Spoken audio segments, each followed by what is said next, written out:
MMA Weekly here with Bobby Green, victorious in your UFC debut. Congratulations. Thank you, sir. Thank you. It's a pretty good night for the Strikeforce crew coming over, 3 for 3. You made it 3 for 3 so far.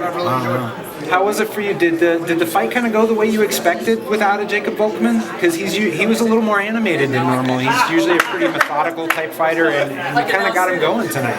I'm very good with personalities. I've been in foster care since I was 4, so I really know people. I can give me 2 minutes around people, and I can kind of figure you out. I know what type of music you like, kind of like your things that you're into, and then I kind of like make my own thing. So Jacob is kind of a socially awkward type of person, so I had to figure out how do I get to this guy who doesn't talk much, who doesn't really give much about what he feels except for the president, Yeah, he certainly doesn't like the president. Yeah, exactly.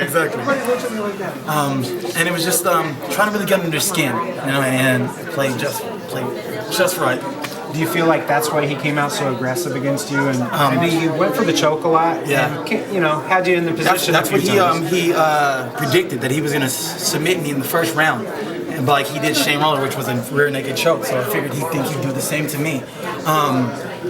My thing is, I pushed his buttons a little bit to get him to be so animated. Why? Because I told him, most important thing is having an exciting fight. Let's have an exciting fight. We have to entertain this crowd. This crowd did not come on the biggest weekend, Super Bowl weekend, to go home and say, oh, that's what we came for?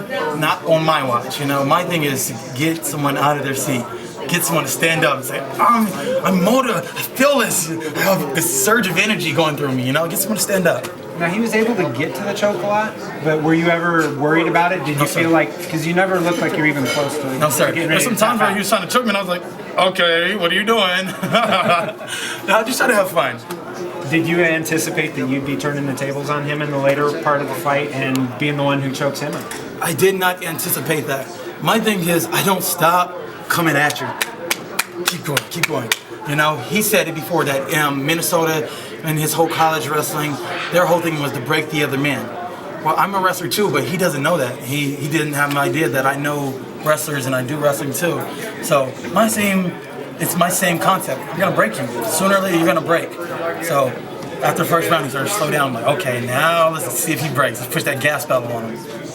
Now, you were successful in your Strikeforce run. I mean, you're now at, I believe, like 5 fights in a row that you've won. And I have the loss to Jay-Z, which I won that fight. Lost to Jay-Z, but, It's controversy. If you're going to lose a close fight, that's not too bad of a guy to lose to, right? But he didn't hit me in the whole 3rd round at all. How do you win a fight? You didn't punch the guy at all in the 3rd round. First round was the closest round.